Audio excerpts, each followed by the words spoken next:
Good day, Georgetown. It's Wednesday. It's time for the midweek update, and I've got 4 items for you to think about. The first relates to Feeding America. Last night we had 54 as part of our distributions. We were a little short on volunteers, but you know how it goes. We pool our resources together, and it went well. So thank you for your ongoing support of our twice per month Feeding America distributions. Know that next week, Tuesday, we will have our next distribution. There will be a sign-up genius that goes out in tomorrow's email, and we'd encourage you to think about making yourself available for this serving opportunity that connects us to the community and also gives us an opportunity to work together. So 54 last night. Next Tuesday is the next distribution. The second item on our list is the communication that went out on Monday. I think spoke the word Uganda rather than Uruguay, and some of you caught that right away. For some of us, that went right past us, but we wanted to clarify that we miscommunicated Uganda rather than Uruguay, which was our intention. Number 3 is that you have been quite responsive to the affirmation process for office bearers, elders, deacons, and care providers. That link has been sent out to you online, and you are welcome to click on it and I don't want to say cast your vote, but express your support for our nominees. And if you don't have the capacity to do that, either technologically or you find it intimidating, we sent out an electronic ballot to you that you could print off and send in. Some of you have done that. And we have sent those ballots out to those who don't receive email. But just know that Sunday is the deadline, is the cutoff for that. We'll just say Sunday at midnight. The responsive rate, as I mentioned, has been very good and positive. So thank you for your involvement with that.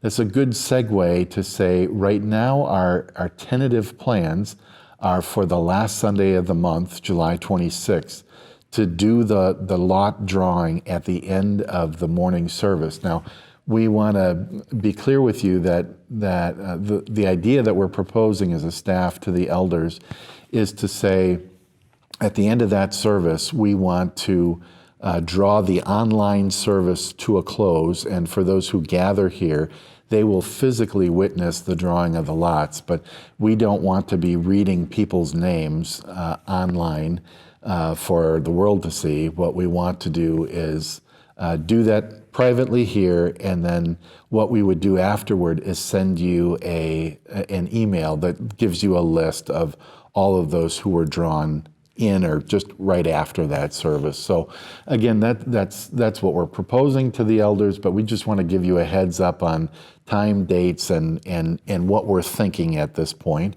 I'm assuming that's going to go that way, but we will certainly let you know what to expect after the process is drawn to a close of firming. So that was the third thing. The fourth thing and final thing is we are entering into a 2-week time period now of, so what's the next support opportunity that we can put before you? And we want to put before you the Josh and Mandy Sharda community in Uganda. CTA, which is Christ the Answer School, is in their community.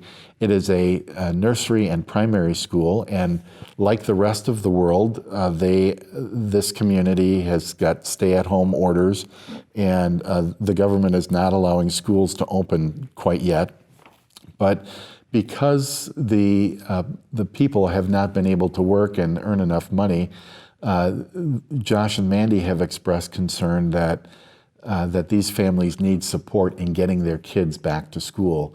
So there are 385 children in this school, and it costs $35 per trimester per student. And so what we would like to just propose is, would you be willing to give a $35 contribution and help some of these kids get back to school, help these families make it possible for them to return to school? And so that we're going to put this out before you. So just know each of these 385 students, $35 per trimester. We're not expecting the funding for all of that, but we want to help in whatever way we can. A number of years ago, and I'm just going to guess 3, 4, or 5, we sent a team to Uganda, and some of the people who were on that team met Martin and Charles, who were board members. So if you got enough mileage with Georgetown, or you were part of that group who went down there, just trying to give you a memory trigger for this school, this community, this ministry that we've been connected with. So for the next 2 weeks, we're gladly receiving contributions for CTA and the Josh and Mandy Sharda community in Ubule, Uganda. And we want to thank you for all your past support.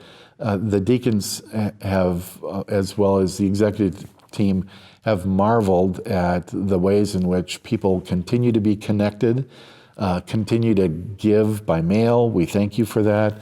In the gathering area, for those of you who come here on a Sunday, we've got offering boxes by each door. We're not doing an offering in a worship service, but as you come in or as you go out. And it's probably best to either mark your contributions for special project, CTA, first fruits, or general giving, however you want to do that. The church has been very grateful for your ongoing involvement and support. So we thank you. As always, if you have questions, give us a call, shoot us an email. But the peace of Christ to you midweek.